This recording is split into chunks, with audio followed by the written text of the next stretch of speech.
bisa nggak dieliminasi atau substitusi? Yang awalnya 90 desibel bisa nggak dibuat misalnya 70 desibel? Sehingga orang nggak pakai air plug gitu. Ya. Nah, itu tadi ya.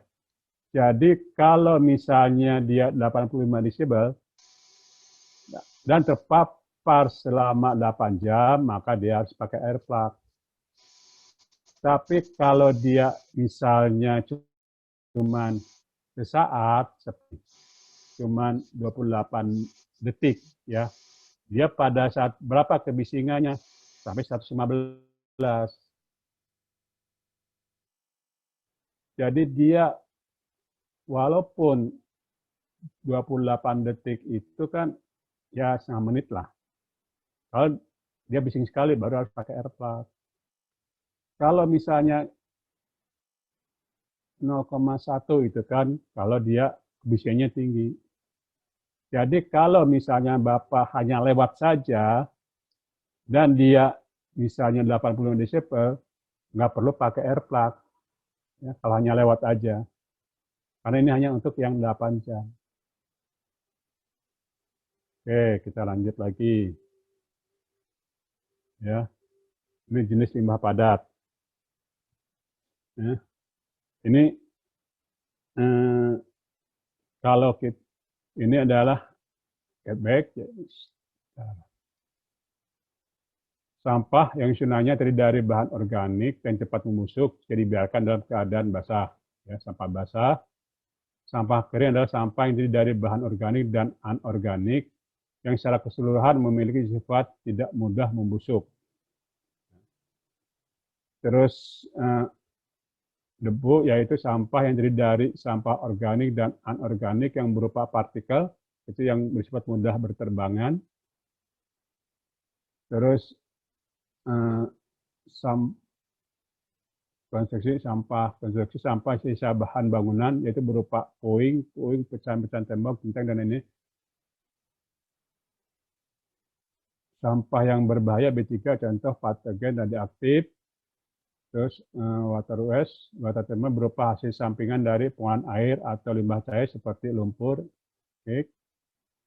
Ini water waste adalah sampah barang-barang bekas yang masih dapat digunakan maupun yang tidak dapat digunakan. Ini kalau limbah padat itu ada yang mampu untuk diurai, ada yang tidak bahaya, tingkat bahayanya ada B3 dan B3. Yang bisa diurai organik dan nah, ini adalah prinsip kita untuk pengolahan limbah. Kalau kita bicara 5R, R1 ringkas, bicara singkirkan, buang barang-barang yang tidak terpakai. Kalau kita bicara 5R, ya kan. Tapi begitu masuk ke lingkungan, yang dibuang itu kita pilah-pilah dulu. Tidak hanya buang saja. Kalau saya pendampingan 5R, pokoknya buang atau singkirkan barang-barang yang tidak berguna. Dah, cara begitu. Ya. Tapi kalau kita masuk ke lingkungan, kita barang itu gunakan prinsip air use. Bisa nggak digunakan kembali? Ya.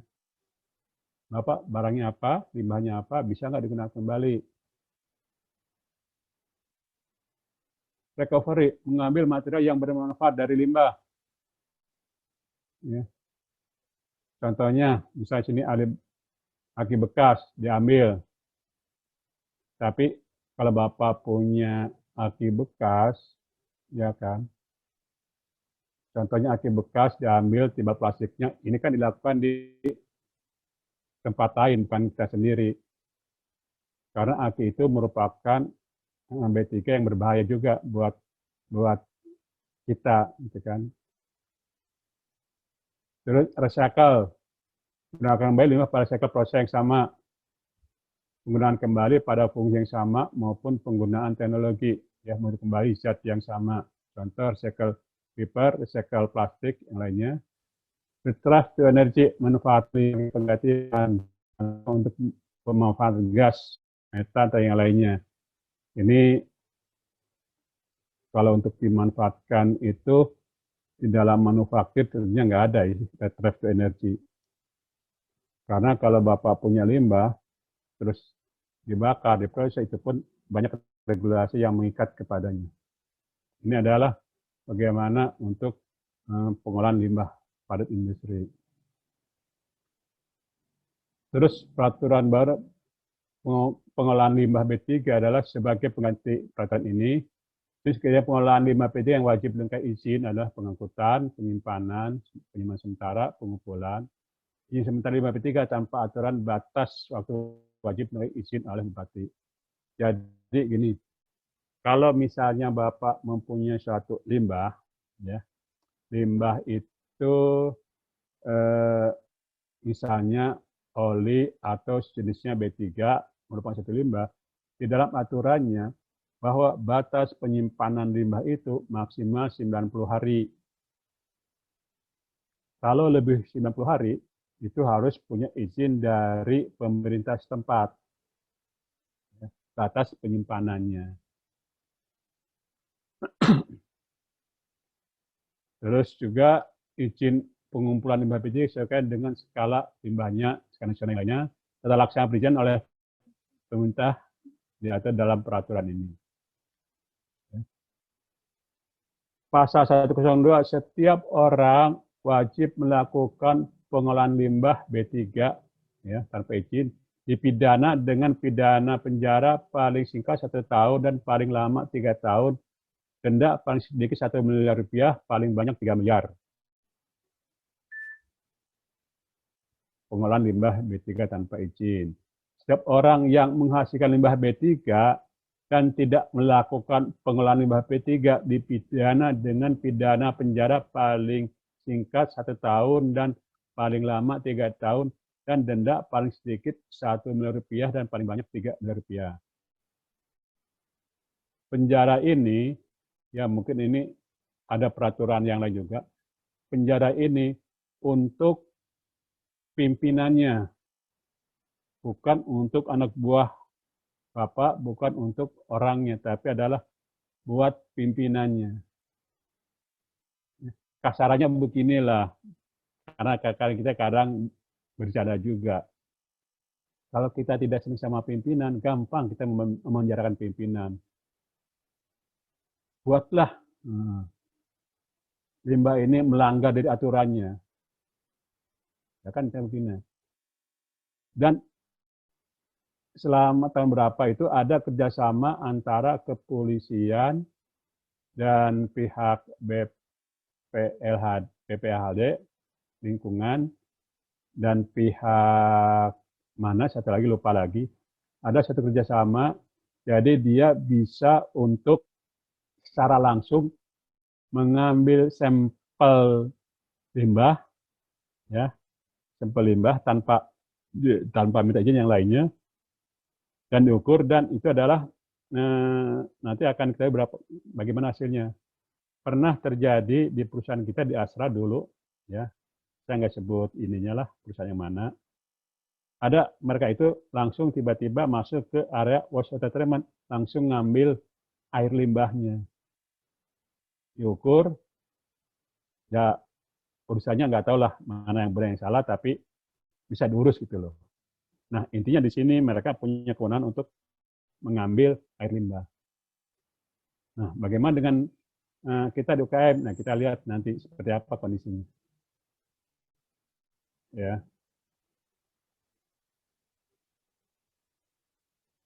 Pengolahan peraturan lingkungan, ya seperti tadi, identifikasi peraturan sesuai dengan aspek lingkungan dan K3 di perusahaan.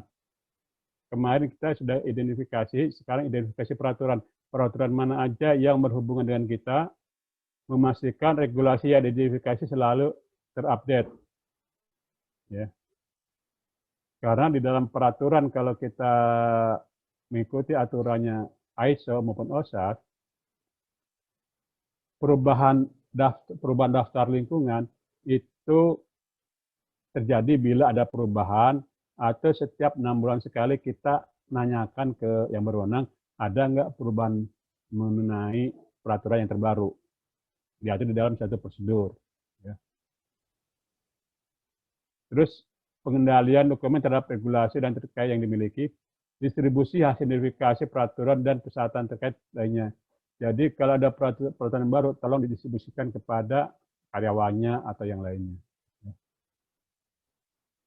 Komitmen pemenuhan regulasi salah satu komitmen top management yang ditentukan dalam suatu kebijakan. Pemenuhan regulasi menjadi pertimbangan dalam pembuatan tujuan dan saran lingkungan. Perusahaan dapat menjamin perusahaan dan persyaratan lingkungannya. Adanya evaluasi pemenuhan. UKM itu udah punya visi misi nggak? Banyak yang ini Pak, belum tertulis. Oh, belum tertulis. Masih di ini apa? Masih di apa? Di kepalanya ini ya, tertuangnya. Tertuang dalam bentuk tulisannya itu Belum. Karena berarti belum bicara mengenai KPI, ya, Key Performance Indicator. Belum bicara mengenai tujuan perusahaan itu mau arahkan kemana. Saya di dalam pendampingan atau apa, selalu bicara, Bapak punya KPI-nya enggak, Key Performance Indicator, punya tujuannya enggak perusahaan Bapak untuk tahun ke depan, punya sasarannya enggak untuk tahun ke depan. Wah, enggak punya. Kalau Bapak enggak punya, berarti Bapak bekerja sesuai dengan kondisi yang terkini aja. Akhirnya bekerja sesuai dengan alam yang ada. Kalau arahnya ke sana, kita ke sana, arahnya ke situ, kita ke situ, gitu aja. Enggak punya sasarannya. Setiap perusahaan itu punya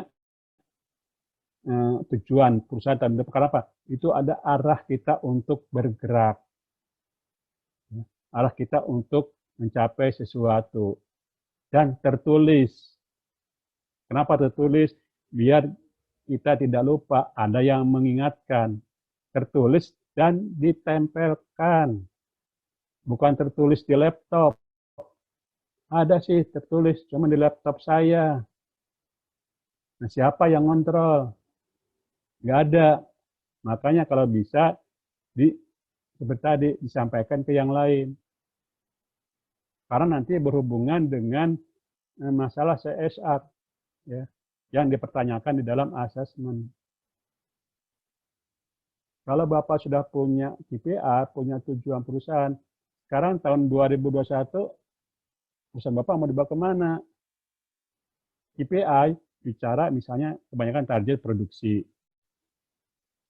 Sekarang produksi kita misalnya 1000, bisa nggak tahun depan dinaikkan 1100? Bicara masalah SDM, sumber daya manusia. Orang kita itu harus selalu di training, skillnya harus sama. Bicara terus produksi SDM, terus bicara masalah lingkungan, ya, bicara masalah safety, target kita itu zero accident, ya, idealnya zero accident, tapi di desa terus terang bukan zero accident, dia masih punya toleransi, misalnya katakanlah boleh kecelakaan itu setahun tuh misalnya 6 kali, karena untuk mencapai zero accident itu memang susah gitu, tapi punya toleransi. Tapi itu target, iya target ada, ya. Jadi target ada, dan poin-poin pekerjaan seperti apa. Nah itu harus dicantumkan dan dievaluasi setiap sebulan sekali, 3 bulan sekali. Kenapa? Karena evaluasi adalah untuk menghindari penyimpangan lebih besar lagi. Makanya ada evaluasi yang lainnya. Ya, itu mah sebagai taman aja lah. Karena nanti pun akan masuk ke arah ke sana bagaimana CSR-nya. Ergonomi, ya, dari kesehatan lingkungan pun kita nggak jauh daripada ergonomi.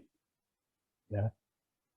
Ilmu yang pelajari hubungannya antara manusia dengan kerjanya, bagaimana kita bekerja dengan nyaman. Ya. Contohnya, misalnya Bapak itu bekerja di belakang meja, bagaimana posisi meja ideal buat kita biar kita lelah, termasuk kepada mesin-mesin atau alat kerjanya. Ergonomi dari posisi kerja, tapi desain ruang kerja, ya, plan layout, ukuran tubuh dibandingkan dengan alat, suhu yang tepat untuk bekerja, kebisingan yang tidak menyebabkan gangguan, pencahayaan cukup, lama kerja yang optimal, dan rotasi kerja, pengaturan administratif. Kebanyakan mungkin saya sering lihat bahwa kadangkala tempat meja kerja itu di belakangnya itu adalah biasanya jendela, ya. Kalau secara ergonomi itu nggak sehat, secara ergonomi, ya, nggak sehat. Terus di dalam bekerja itu ya disesuaikan dengan setiap 2 jam itu ada suatu istirahat, biasanya di pabrik atau apa ada istilahnya cingkorak kalau di hasil itu istilahnya, ya, karena di hasil itu cingkorak itu di hasil terutama di assembling plant, orang bekerja itu tidak bisa meninggalkan pekerjaannya. Assembling plant, kalau dia bagian operator di bagian bisa masang baut, ternyata dia tidak ada orangnya, tidak bisa menghasilkan unit mobil. Ada namanya cingkorak. Itu ada singkatan. Kencing, rokok, dan berak. Gitu loh.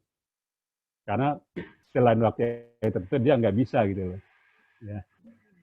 Nah, ini karena apa? Kita ya, terus juga ini layout-nya, ya, plan layout-nya, kita bicara dengan namanya LPS, ya, Land Production System, bagaimana mengatur area kerja yang baik, karena dengan pendampingan 5R pun kita bisa mengatur layout yang baik seperti apa, ya.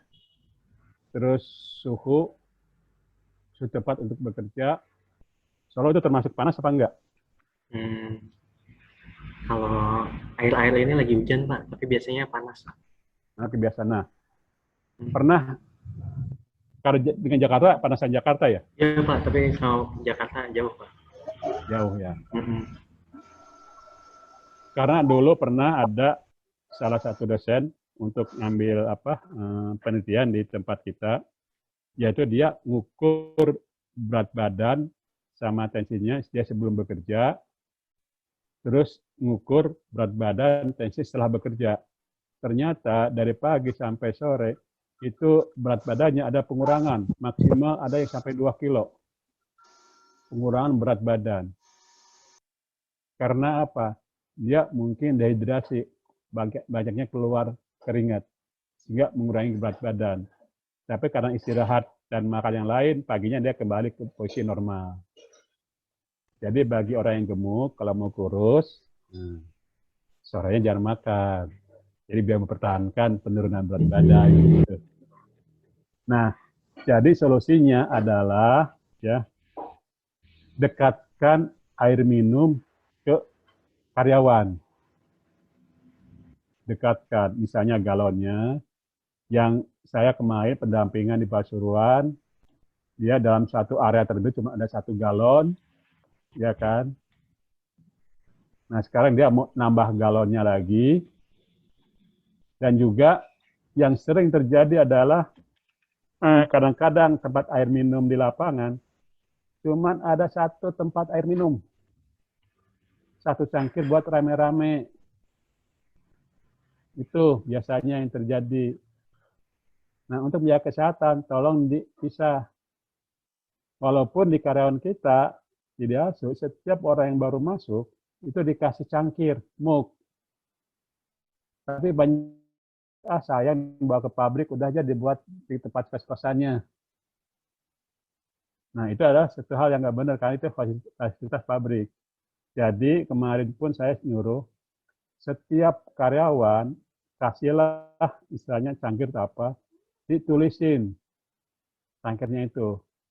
digantung, ditempatkan, dilakukan R2, ya kan. Jadi cangkirnya kasih nama, tempatnya pun kasih nama. Lakukanlah R2. Ya. Bersih, lakukan. Terus kebersihan sudah, pencahayaan sudah, ergonomi ini adalah posisi kita duduk, ya. Ini Pak, ada pertanyaan dari Kenapa? Pak Yanuar.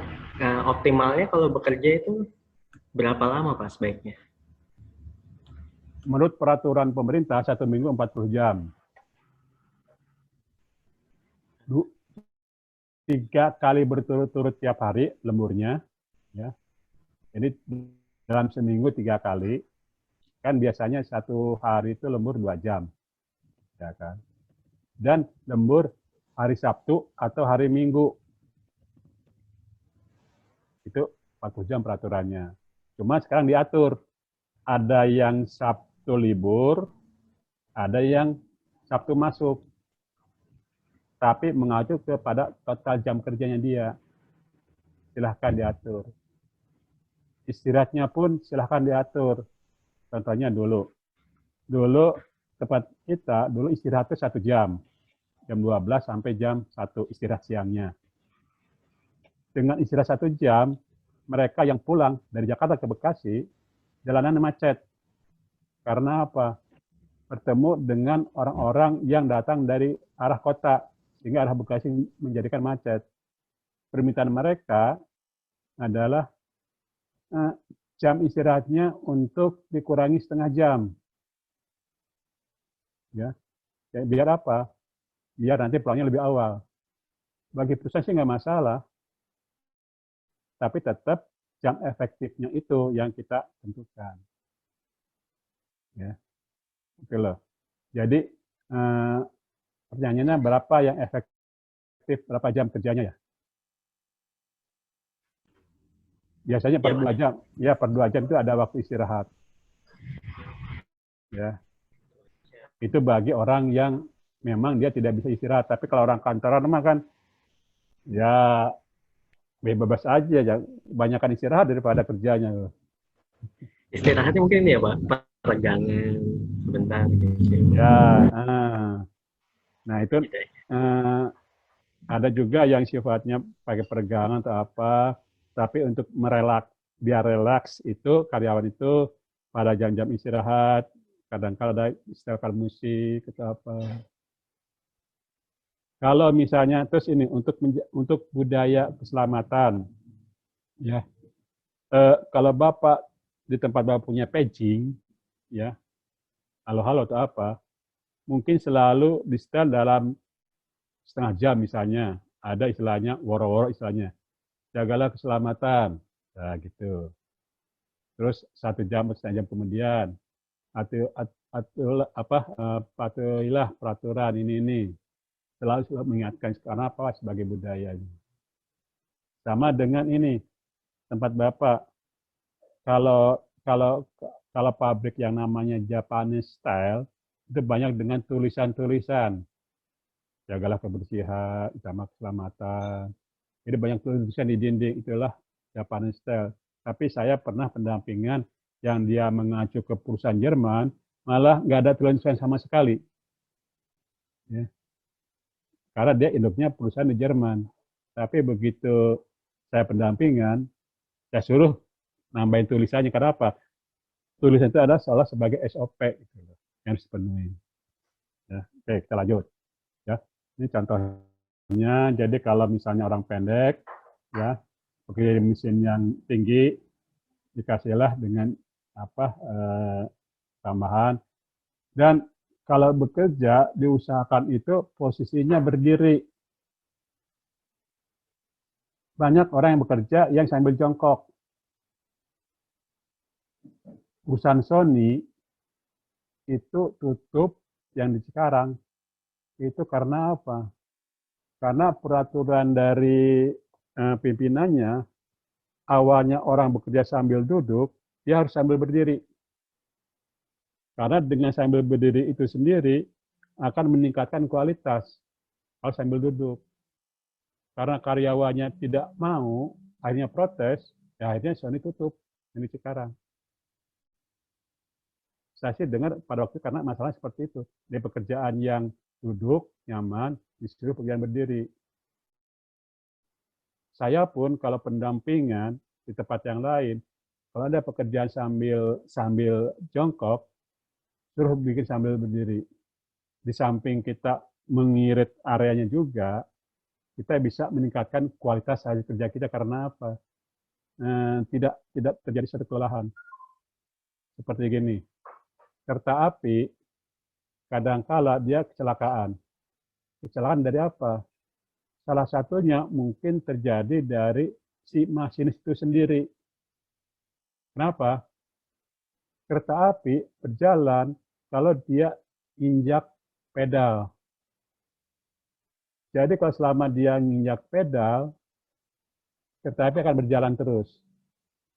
Suatu saat kalau si masinis itu ngantuk, kelelahan, tekanan pedal itu berkurang, otomatis kereta api itu akan memperlambat jalannya. Tapi karena masinis istilahnya pengen aman, si pedal itu diganjel sama benda berat. Sehingga si kereta api jalan terus walaupun si masinis ngantuk gitu loh. Itulah yang menjadikan satu kecelakaan. Human error, seperti kemarin kita bahas kebanyakan juga karena human error gitu loh. Ya, seperti hal seperti itu. Ya. Teknologi penanganan B3 ya kita percepat dulu lah ya. Pada definisi udah. Ini pada kegiatan industri ada ini tentunya di sini ada rangkaian daripada sistem apa produksi, ada IPA-nya, terus regulasi B3 ada peraturannya ya. Kalau mau ya Bapak lihat peraturannya, kalau enggak pun enggak apa-apa loh. MSDS ya, Material Safety Data Sheet. Kategori kalau dia sebagai B3 dia punya MSDS. Bapak searching MSDS, misalnya MSDS katakanlah premium, ya kan. Kalau Bapak men-searching MSDS premium, nanti akan ada seperti ini. Ya.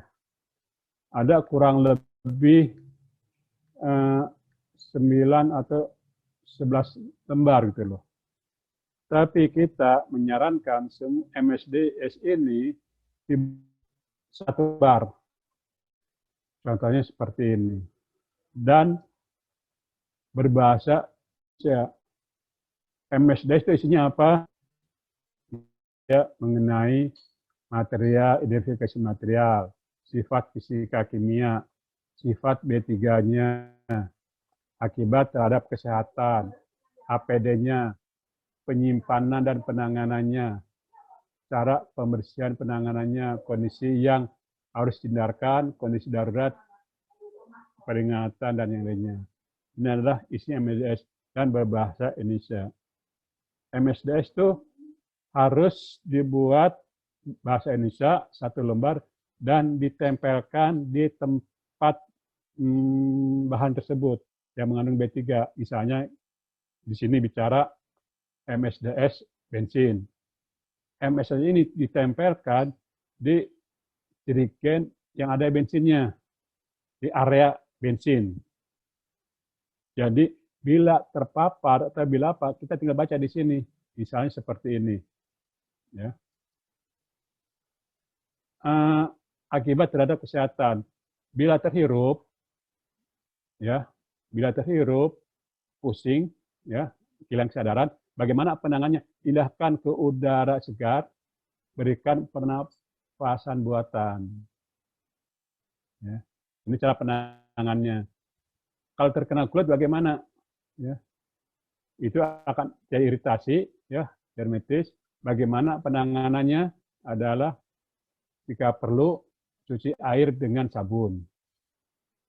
Kalau terkena muka bagaimana? Terkena mata, menjadikan iritasi, bilas dengan air minimal 15 menit dan hubungi dokter terdekat. Ini cara penanganannya. Jadi kalau misalnya di tempat karyawan kita kena B3, inilah di MSR kita lihat penanganannya. Dan juga bagaimana penyimpanannya, seperti apa yang aman. Ya. Itu adalah bicara MSDS. Ini juga MS juga ada, ya, selembar di bahasa Indonesia kan, cuma ini nggak jelas dari PDF, ya. Ini yang di DHSU. Silakan format MSDS menurut menurut versi masing-masing, cuma di bahasa Indonesia kan, karena MSD yang asli itu kadang-kadang berlembar-lembar dan juga kadang seringnya pakai berbahasa Inggris. Ini MSDS. Ya. Terus ini mengenai lingkungan udah selesai. Nanti kita bahas lagi verifikasinya. Sekarang CSR. Kita dinilai CSR apa? Sebagai tanggung jawab kita terhadap lingkungannya, terhadap sekitarnya. Ya. Mungkin ada yang memberikan donasi, ada bantuan yang lainnya. Dan ini dibuat di dalam suatu program, masukkan di dalam KPI. Kita nilai 5, bagus kalau di program Bapak, di KPI Bapak, mencantumkan masalah CSR. Ya. Yang pertama tadi, kebanyakan kita itu CSR apa? Ada donasi. Donasi iya ada. Tapi apakah itu sudah dimasukkan program? Belum. Ternyata belum. Karena apa? Jangankan program, KPI-nya saja nggak ada. Tujuan perusahaan Bapak tahun depan pun nggak ada. Karena kalau udah dimasukkan ke dalam KPI, makanya CSR nanti akan sebagai kegiatan yang rutin. Jadi kalau Bapak memberikan sumbangan, katakanlah sumbangan ke yatim piatu, nanti akan rutin Bapak itu akan memberikan sumbangan yatim piatu tiap bulan. Karena apa? Masuk program. Kalau nggak masuk program, mungkin hanya katakanlah hanya seingatnya saja baru ngasih. Kalau nggak ada yang mengingat apa kadang nggak ngasih. Atau kadang-kala malah dirapel gitu loh. Oh, bulan kemarin saya lupa nggak ngasih. Misalnya sekarang, jadi dirapel. Nah, kalau ada yang bagus, ini dimasukkan ke dalam KPI. Terus penghijauan. Di dalam kriteria asesmen disebutkan, kalau dia punya lebih daripada 5 pohon, itu nilainya bagus. Tapi pohon seperti apa? Ini kriteria ini ngambil dari Astra Green Company, ya AGC. Di sana dipersyaratkan pohon itu adalah yang katakanlah minimalnya diameternya itu adalah 10 cm. Jangan pohon anggrek disebut sebagai hitungan. Karena dia tidak bisa menyerap polusi udara di sekitarnya. Bapak nggak punya lahan, oke, pakai pot yang gede, misalnya biasanya pakai drum. Ya. Yang penting di Bapak ada namanya pohon buat apa? Untuk bisa memfungsikan lingkungan untuk menghirup udara kotornya itu, menghilangkan polusi udara. Walaupun Bapak nggak punya halaman, ya, pakailah seperti ini. Atau di Bapak tidak punya halaman, tidak punya pohon, tapi Bapak pengen bisa melakukan penanaman pohon di tempat yang lain. Seperti Asra. Asal dia nggak punya lahan untuk penghijauan, tapi ada persyaratan sekian persen dari bangunan pabrik itu harus ada penghijauan. Dia penghijauan di mana? Dia penghijauannya di pinggir jalan raya. Dia buat taman penghijauan Asra. Itulah salah satu peduli kepada penghijauan. Tapi kalau tempat Bapak, setidaknya pakai drum atau apa. Gitu. Ya, lanjut kita sekarang gini. Di dalam pertanyaan identifikasi material B3. Ya. Di sini ada bicara material. Material Bapak apa aja sih yang punya B3? Kalau gampangnya Bapak punya gudang perawatan apa? Tulis material di sini, ya. Ada oli, ada thinner, ada cat, ada baut, ada apa WD-40, ada grease, ada solar, ada lampu atau apa, tulis di sini. Ya, materialnya apa. Terus baru masuk jenisnya apa, gas, cair atau padat. Setelah itu materi yang Bapak punya coba di searching. Kalau dia punya MSDS berarti dia B3. Ya. Nah, berarti dia kalau B3 dia punya MSDS. Nah, di sini MSDS Bapak misalnya katakanlah oli. Oli karena ini urutan pertama dikasih nomor MSDS nomor 1. Ya. Terus yang kedua besi. Besi bukan B3, berarti nggak perlu MSDS karena bukan kategori B3. Misalnya ada air aki. Kalau air aki biasa sama air aki sur kan lain. Kalau dia aki sur, dia punya MSDS, kata misalnya MSDS nomor 3, dan seterusnya. Inilah yang kita lihat, maka ini punya nggak identifikasi B3-nya. Dan tentunya kalau dia punya MSDS, ada nggak lembaran MSDS-nya? Kita cek. Ada Pak di komputer, nggak, jangan di komputer, di lapangan. Dan disosialisasikan ke karyawan. Ya, ini MSDS-nya. Identifikasi limbah. Limbah apa aja yang ada di Bapak? Gampangnya, tempat sampah apa aja yang dikeluarkan dari tempat Bapak, perusahaannya, tulis di sini limbahnya. Termasuk kertas, ballpoint, ya, yang limbah-limbah dari office, bukan hanya di lapangan saja, karena sifatnya berupa suatu perusahaan. Ya. Terus jenisnya apa? Limbah itu cair apa? Termasuk limbah dari sebelah. Apa itu? Misalnya pohon kering. Sebelah punya pohon, daun keringnya ke tempat kita sebagai limbah kita. Terus jenisnya, kategorinya B3 apa dan B3. Kalau dia limbah B3, harusnya dia punya izin. Tapi kondisi ini, ada izinnya apa enggak? Kalau punya izin pengumpulnya, keterangan siapa sih pengumpulnya?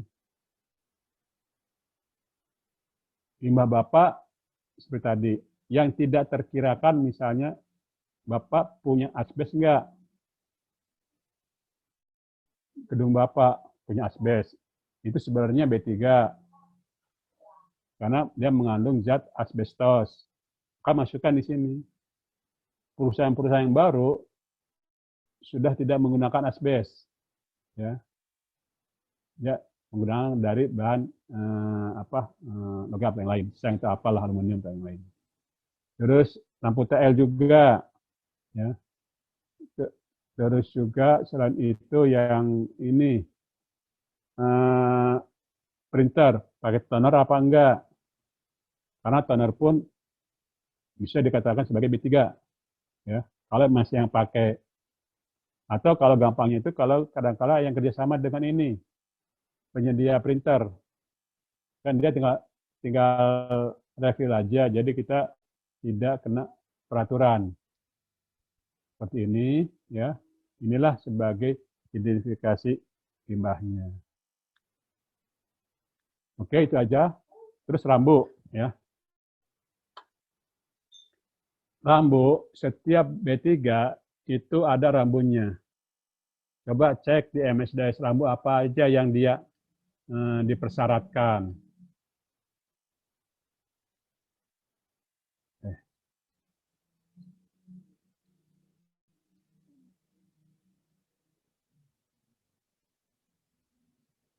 Oh, ini nggak ada rambu kan.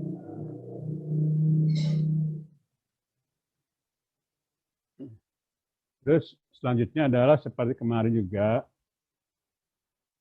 aspek dampak penting lingkungan. Ya, contohnya ini, kegiatan cuci tangan. Aspeknya adalah konsumsi air. Dampaknya penimpisan sumber daya alam. Makanya kita selalu adalah irit pemakaian air, buangan air terkontaminasi, kontaminasi air, terus pemakaian lampu, aspek konsumsi listrik, dampaknya pencemaran, ya, terus pada pembangkit listrik, pemakaian kertas, konsumsi bahan baku kertas, penipisan sumber daya alam karena banyak penebangan pohon, pengoperasian exhaust, konsumsi listrik, ya, terus pengoperasian AC, sama konsumsi untuk listrik, penipisan sumber daya. Makanya di sini untuk penanggulangannya selalu kita bikin stiker di dekat saklarnya atau khususnya matikan bila tidak digunakan. Ya. Selanjutnya rambu-rambu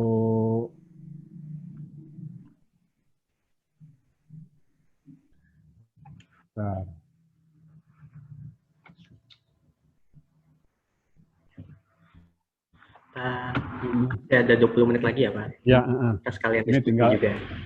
Rambu ini. Ini adalah rambu untuk lingkungan. Ya. Jadi ada toksis. Ini bisa ditempel, mungkin aturannya nanti apakah di material itu apa. Atau di material Bapak coba cek, mungkin ada rambu-rambu seperti ini. Belum muncul Pak. Oh, belum muncul. Sebentar. Di close, dibuka lagi Pak, baru di screen share.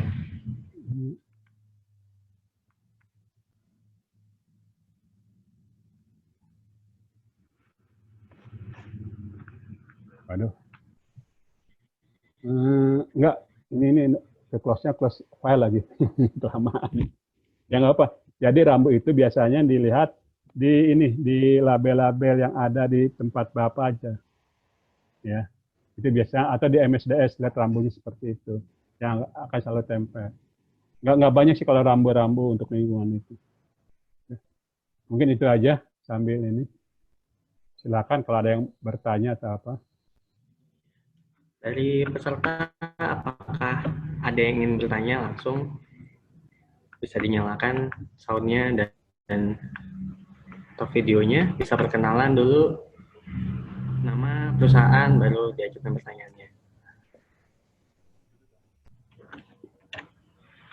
Ya, halo.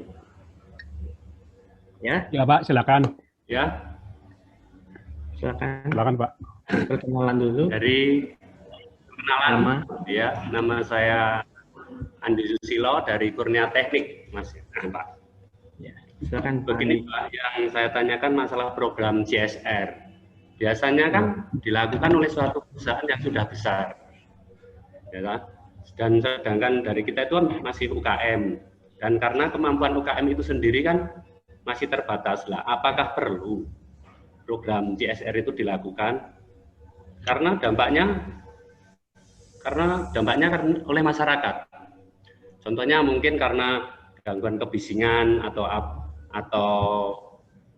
suara getaran. Nah, mungkin kalau dari pihak UKM sendiri tidak melakukan program CSR itu kan biasanya masyarakat itu kan mungkin demo atau melakukan tindakan yang anarkis, mungkin melempari atap dengan batu. Kan itu juga mengganggu kenyamanan para pekerja itu sendiri, Pak.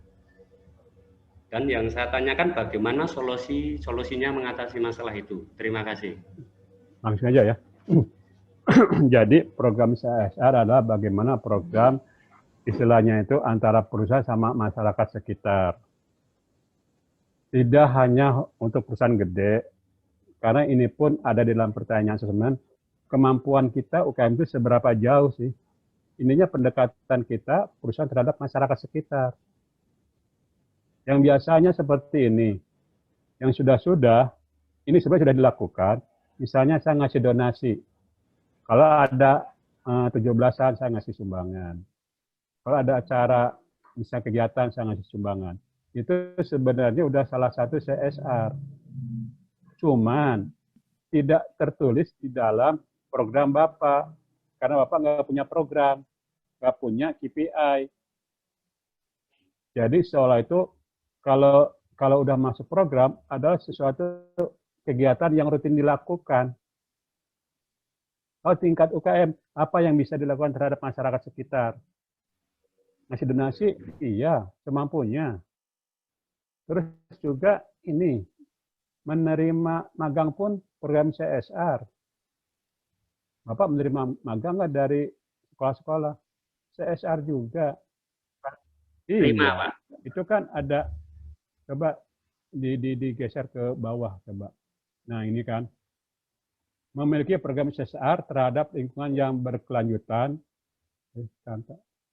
ya, dan dilaksanakan sesuai dengan program. Apa punya program enggak? Ya, memiliki program CSR terhadap lingkungan yang berkelanjutan tapi tidak dilaksanakan sesuai dengan program. Dan yang biasanya adalah nilainya 2, hanya memiliki program donasi, jadi sumbangan rutin apa. Inilah yang selalu sudah dilaksanakan oleh UKM. Belum masuk kepada dia punya program apa enggak gitu. Jadi UKM perlu, kalau saya sih perlu, karena pendekatan terhadap masyarakat sekitar, sehingga dengan pendekatan itu tidak terjadi yang lain namanya lempar batu atau apa gitu. Itulah bersama. Contohnya begini ya, misalnya di tempat sekitar Bapak ada misalnya Karang Taruna atau apa, mungkin dia membutuhkan buku atau apa, ya kita sumbang. Ya, seperti itu Pak. Jadi program CSR. Jadi UKM pun karena dia ada suatu usaha bagaimana pendekatan dengan masyarakat sekitarnya. Ya Pak ya. Mungkin cukup Pak, ada yang kurang? Untuk Pak Andi mungkin ada Terima kasih Pak tambahan penjelasannya. Enggak, terima kasih. Apa ada lagi yang ingin bertanya dari peserta? Kalau tidak ada, ini ada pertanyaan Pak dari Pak Faizal CV Barata. Ini kalau dari Pak Susilo, apakah ada cara atau tips dan trik yang bisa membuat karyawan tetap semangat dan antusias kalau dikaitkan dengan LK3 ini? Untuk LK3 tidak seperti balik tangan, ya kan? Tapi Bapak ini dulu cara merangsang untuk mereka untuk ber-LK3, ya kita itu kalau bekerja ada satu rangsangan. Contohnya begini, ya kan? Buatlah sesuatu lomba, misalnya, nggak tahu Bapak karyawan itu paling banyak berapa orang ya UKM itu? Atau paling sedikit berapa orang yang di tempat Solo itu karyawannya? Paling nggak? Jumlah karyawan di UKM Solo itu paling banyak berapa orang? Paling banyak 24. 24. Paling sedikit? Sedikit 2 juga ada Pak. 2 ada. Jelas.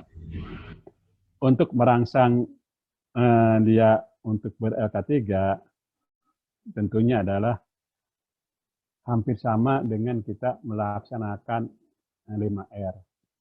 Ya kan. Dasarnya kita melaksanakan 5R apa? Merubah sikap. Tapi merubah sikap itu ada namanya reward juga, penghargaan. Seperti tadi lomba, ya kan. Ada penilaian, ya. Kita pun walaupun kita udah perusahaan besar juga ada ya, so, tetap aja ada lomba. Lomba misalnya lomba ke arah bagaimana tempatnya itu untuk menunjang keselamatan adalah tempatnya misalnya bersih, tidak banyak gangguan-gangguan itu. Dilombakan, ada penghargaan. Walaupun penghargaan itu nggak terlalu mahal. Atau dikaitkan dengan punya nggak penilaian karyawan terbaik. Hadiahnya apa? Pada umumnya adalah hadiahnya apa? Uang. Misalnya 300.000. Kalau saya jangan uang. Belilah satu barang. Buat siapa? Buat istrinya yang di rumah.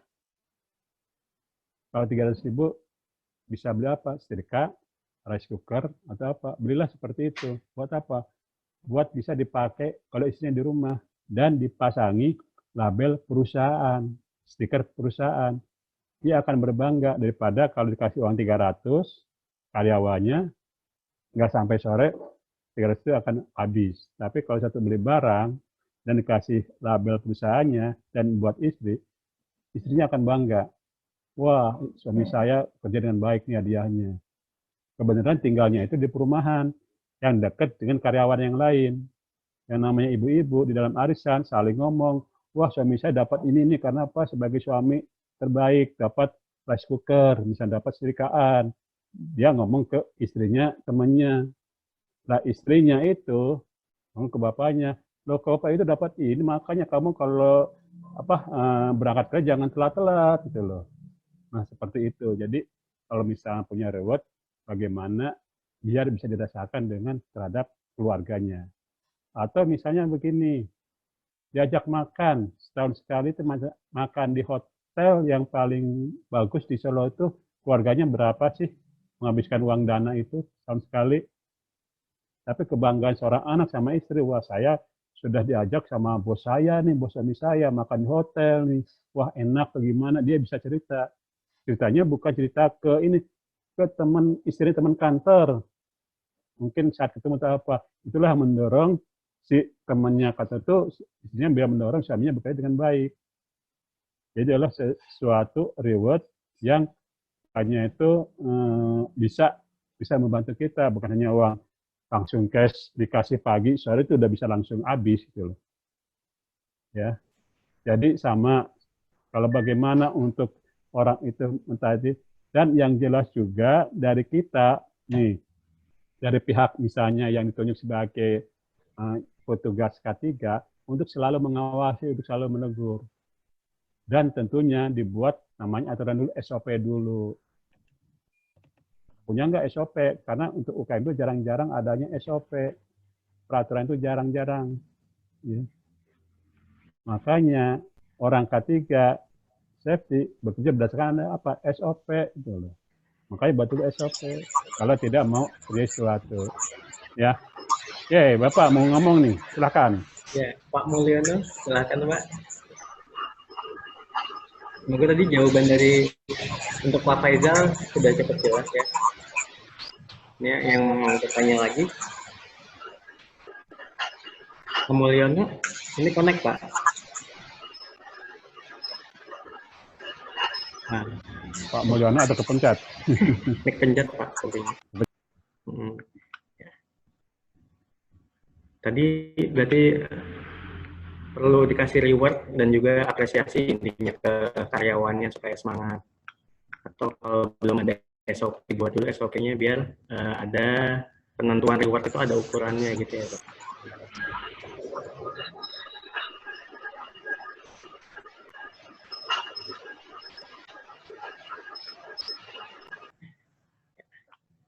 Ada pertanyaan lagi buat yang ingin berdiskusi? Mungkin Pak Yanuar dari WJT.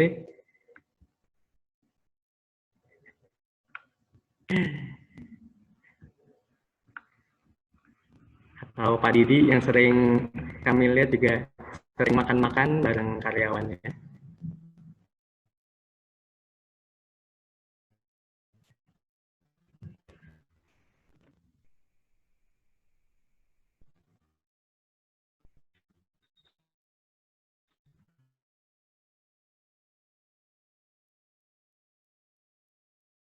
Pak Susilo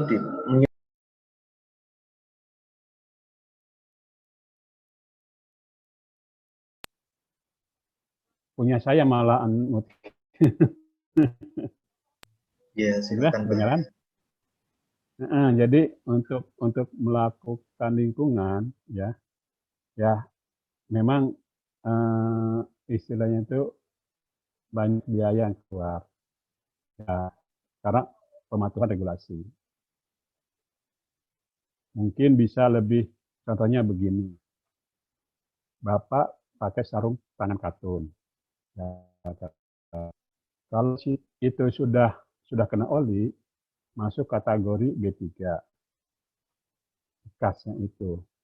Sehingga pembuangannya pun harus ke tempat yang berizin.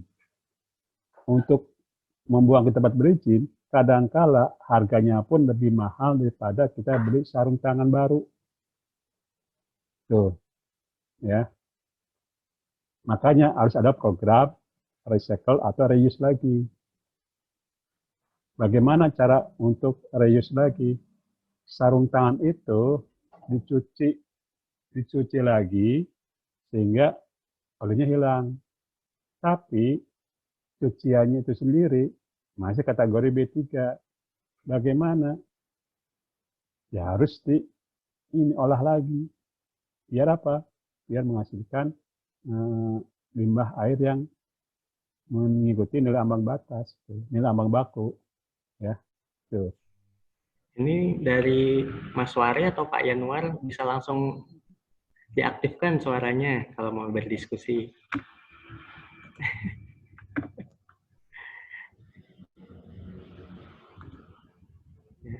Mas Wari, saya unmute ya, Mas. Nah, ini Pak Yanuar. Tunggu, Pak. Halo, tes. Ya. Ini Pak, Ya. saya tuh ada beberapa limbah. Yang pertama limbah biji plastik. Jadi kita dulu beli biji plastik banyak, tetapi kemudian kita sudah produksi selesai gitu Pak.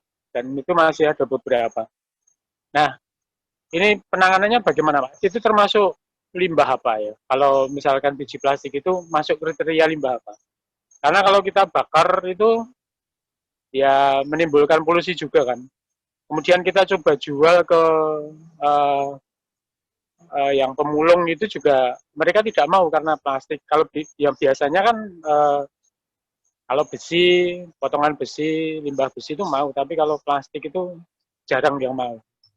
Nah, terus solusinya gimana Pak? Gini, itu kategori B3 dan B3 secara visual itu kelihatan ada B3-nya enggak? Misalnya kena oli atau enggak? Tidak, kalau Pak. Kalau Tidak. bersih kering ya, gitu ya. Kalau itu bukan B3 gitu loh. Oh gitu ya. Cuman kalau misalnya Bapak mau bakar, memang nggak boleh. Karena apa? Kalau Bapak bakar harus di insinerator. Insinerator sendiri itu tempatnya tertentu dan Bapak bayar karena dibakar. Kalau misalnya Bapak bakar sendiri karena ada pencemaran ini polusi udara. Mungkin kalau salah satunya itu dijual nggak laku ya. Sebenarnya kan laku Pak. Apa nunggu waktu aja? Iya, nggak laku Pak. Kemarin kita sudah coba kemana-mana ya. Contohnya ada yang plastik PVC itu ya, plastik lembaran PVC itu kan kita pernah produksi untuk vacuum forming. Nah itu vacuum forming kan kemudian kita potongi Pak. Jadi ada potongan kecil-kecil PVC itu. Itu juga nggak laku, nggak laku. Masih ada beberapa. Ya kalau misalnya dibuang biasa sih nggak masalah sih Pak. Artinya ke tempat pengumpul sampah biasa, kan tukang sampah biasa, karena dia bukan B3 gitu loh. Ya, jadi dibuang itu nggak masalah ya Pak kalau dibuang di tempat sampah itu ya. Iya, karena dia bukan B3 gitu. Bukan B3 ya. Iya. Kecuali kalau Bapak punya identifikasinya dulu nggak, itu dicantumkan sebagai identifikasi limbah, daftar limbah seperti tadi. Bapak buat identifikasi dulu yang tadi saya terangkan, identifikasi limbah. Oh ini bukan limbah B3 gitu. Iya. Nah kalau buang limbah B3 ya istilahnya ya nggak masalah sih. Ya hanya untuk buang seperti biasa. Iya. Oke Pak, terima kasih Pak. Ya sama-sama. Ada lagi yang ingin berdiskusi dengan Pak Susilo?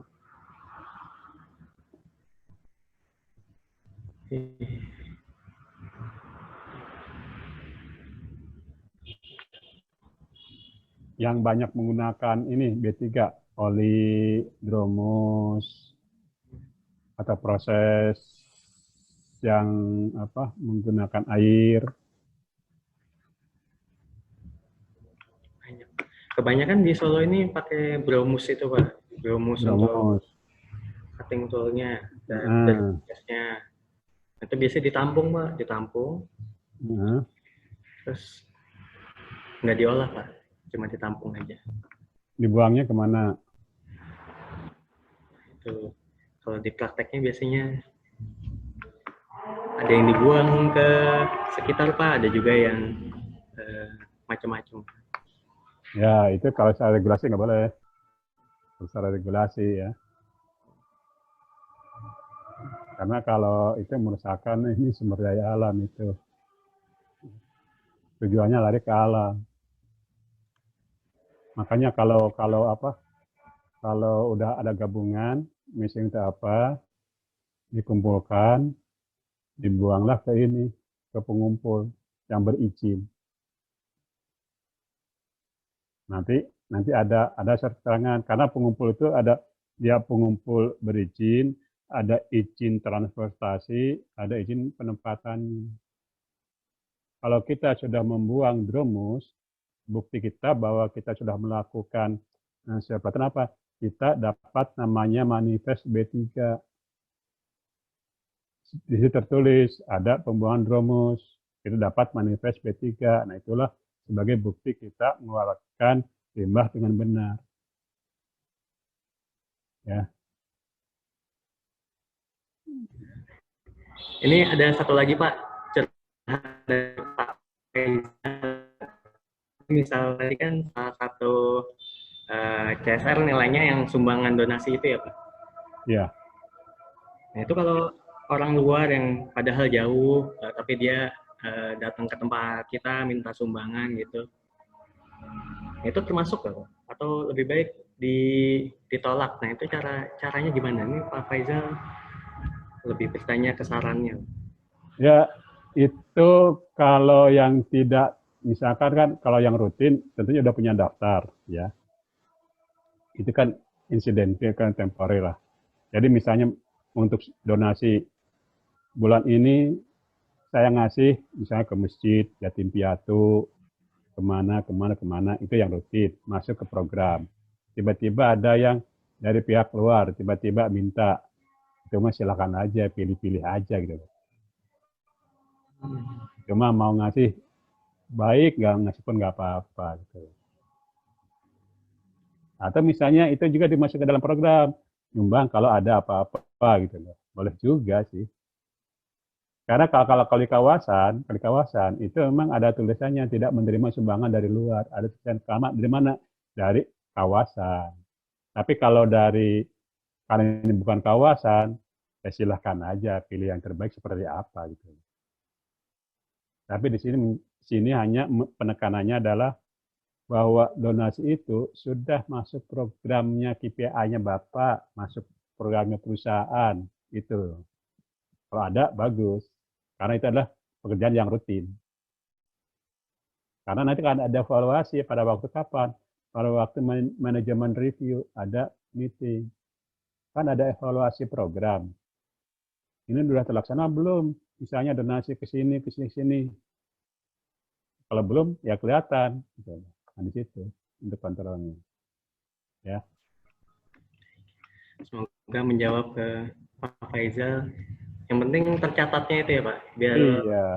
kalau keluar juga. Karena pada keumumannya itu UKM itu belum punya KPI. Keumumannya. Atau bahasanya KPI, atau bahasanya rencana perusahaan, atau bahasanya itu adalah target perusahaan, silahkan. Bahasa atasnya lain-lain silahkan. Tapi itu semua usaha kita tahun depan itu udah tertulis. Itu aja. Bahasa kita KPI. Bahasa yang lain boleh sasaran mutu, apa sasaran apa. Silahkanlah kasih judul yang menurut Bapak familiar. Tertulis.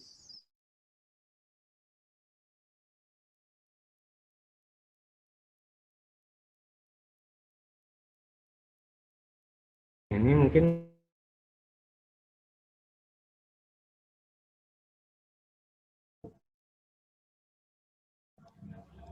Apakah ada penutup Pak dari Pak Susilo?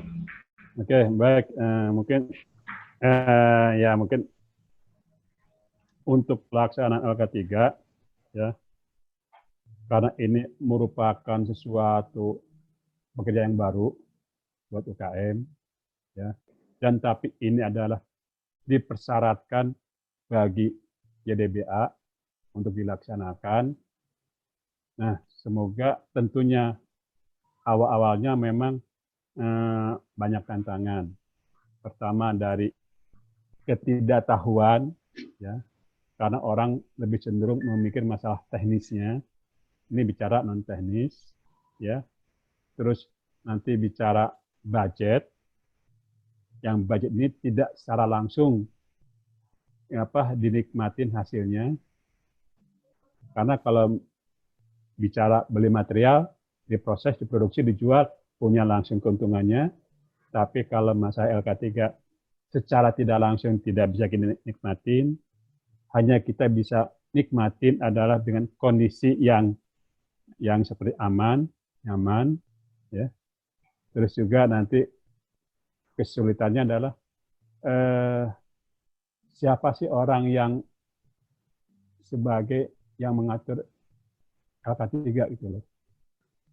Karena untuk UKM ya untuk mencari orang yang bisa melaksanakan LK3 memang masih kurang SDM-nya. Jadi SDM-nya masih kurang gitu loh. Karena ya itu dia harus siapa sih orang yang bisa menjadi orang LK3, orang yang mau belajar. Bicara apa? Bicara regulasi, baca regulasi. Ya selain apa? Karena apa? Karena dia itu sering bekerja dengan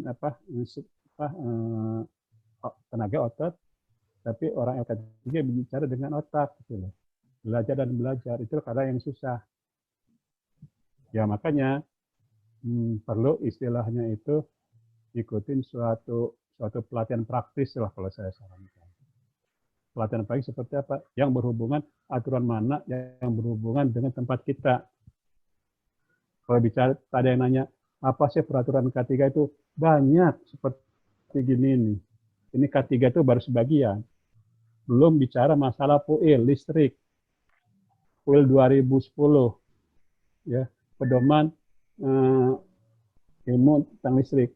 Saya dulu training itu 2 minggu itu biayanya itu waktu itu 12 juta. Yang bayar perusahaan masih mampu. Untuk sebagai ahli K3 itu 2 minggu bayar 8 juta waktu itu. Tapi ya itu istilahnya itu ada nggak UKM? UKM itu belum tentu. Ya. Jangan lewat UKM. Di DASI sendiri yang punya sertifikat ahli K3 cuma saya. Dari sekian puluh ribu orang. Karena biaya yang agak tinggi juga. Kebetulan saya waktu itu bidangnya di LK3. Terusnya LK3 mau nggak mau kita harus training. Nah, makanya mungkin selain ngikutin ilmu praktis mengenai LK3 ya. Dan tentunya adalah secara bertahap. Kita mulai dari yang kecil aja dulu. Ya. Yang kecil mungkin dari yang waktu yang singkat ini selama totalnya 4 jam adalah yang nyangkut sedikit. Atau menjadikan suatu beban pemikiran. Menjadikan senang atau menjadikan takut. Dengan sanksinya itu loh. Sanksi dihukum 1 tahun sampai 3 tahun. Atau denda sampai miliaran. Wah, ini jangankan bicara miliar, aset perusahaan kita aja nggak sampai bermain miliar-miliar begitu. Contohnya seperti itu. Tapi inilah bicara regulasinya ada seperti itu.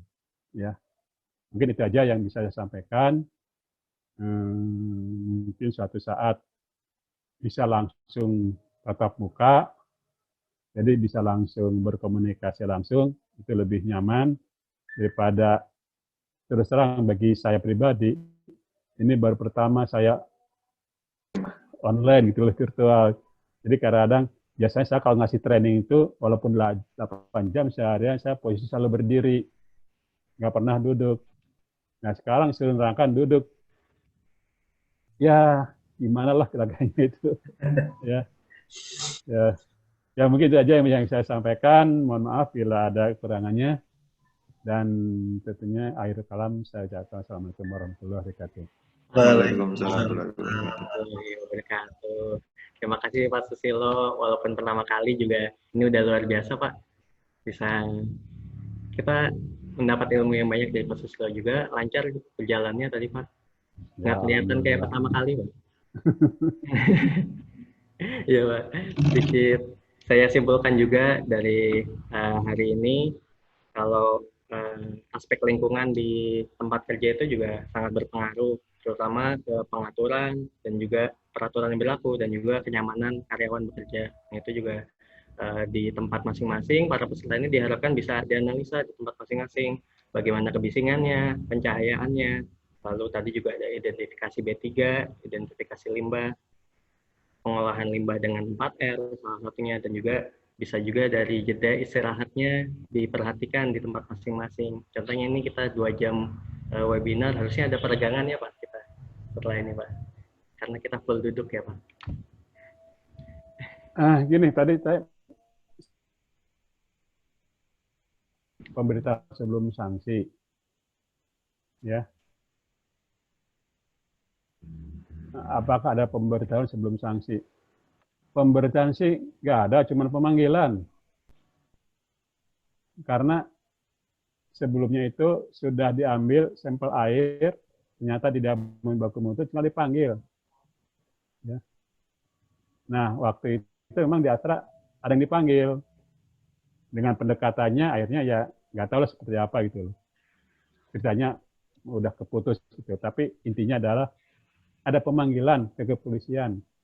Gitu loh. Ya, tadi ada yang nulis, apakah ada peringatan? Ya, benar-benar pemanggilan.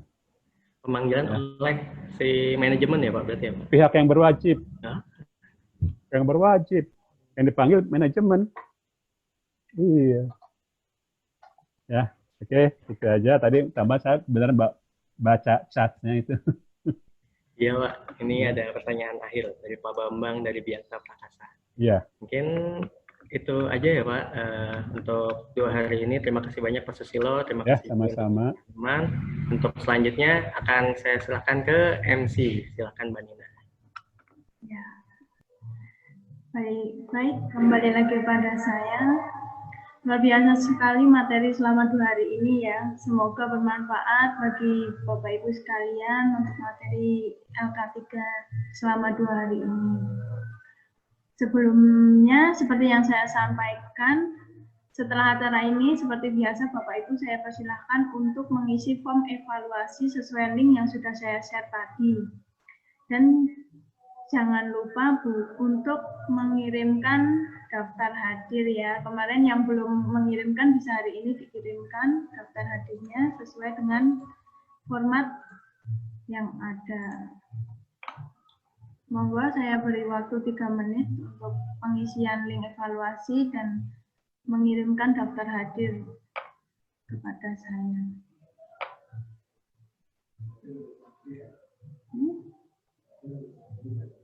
Iya.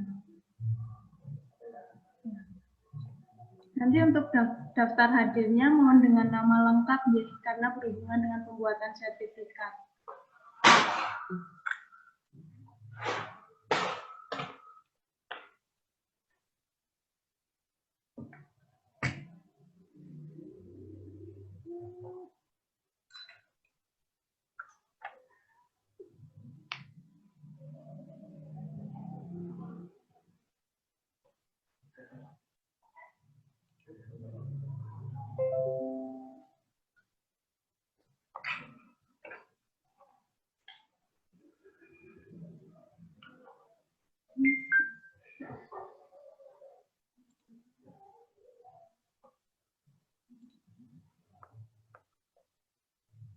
Ini sudah mulai beberapa yang masuk untuk daftar hadirnya.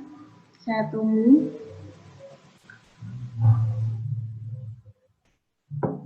Untuk daftar hadir, formatnya sesuai yang ada di layar Bapak Ibu sekalian.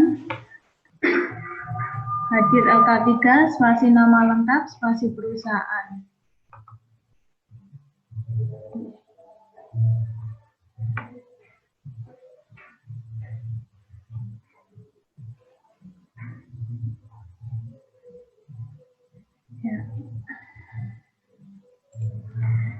Cukup ya Pak, Bu. Untuk selanjutnya saya akan memberikan sedikit informasi mengenai pelatihan yang akan diadakan oleh YDPA Pusat pada hari Jumat 23 Oktober 2020 pada pukul 9 pagi dengan tema cara cepat pecahkan masalah bisnis Anda dengan narasumber Bapak Joko Purwono. Monggo untuk yang bisa hadir dan mengikuti bisa daftar ke link yang ada di layar seperti ini, bit.ly pecahkan masalah bisnis.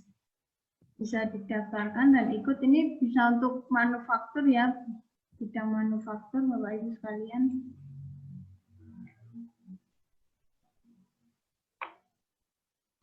Oke, untuk selanjutnya seperti biasa kita tutup dengan foto bersama terlebih dahulu. Tapi untuk voucher hari ini ya Bapak Ibu, kita pilih yang teraktif bertanya pada hari ini. Dan setelah kami rundingkan, mendapat voucher 100.000 ini adalah Pak Yanuar dari Widya Jaya Teknika. Selamat ya Pak Yanuar, jangan lupa traktirannya. Besok saya yang nganter ke WJT Pak. Pak saya ada film Mbak. Oh siap Pak, besok saya antarkan ya Karanganyar sana ya Pak ya. Ya, untuk yang belum mengaktifkan videonya, monggo.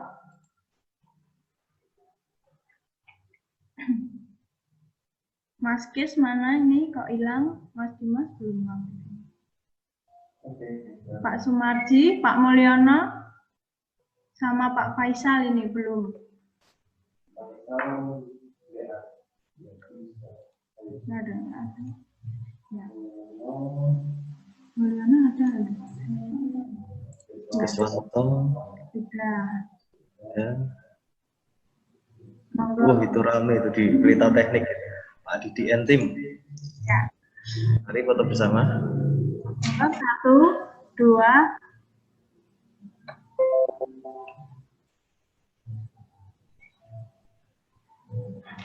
Oke, bebas boleh.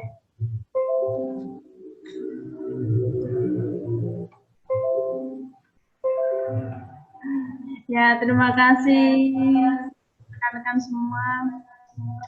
Sesi demi sesi pada hari lancar, kami ucapkan selamat bagi penerima voucher dan semoga pelajaran pada hari ini benar-benar bisa dimanfaatkan oleh rekan-rekan sekalian. Terima kasih untuk Bapak Susilo Darmaji yang sudah berkenan menyampaikan. Ya, sama-sama. Terima kasih kembali. Ya, Pak. Dan akhir kata saya sampaikan selamat siang, terima kasih. Wassalamualaikum warahmatullahi wabarakatuh. Waalaikumsalam warahmatullahi wabarakatuh.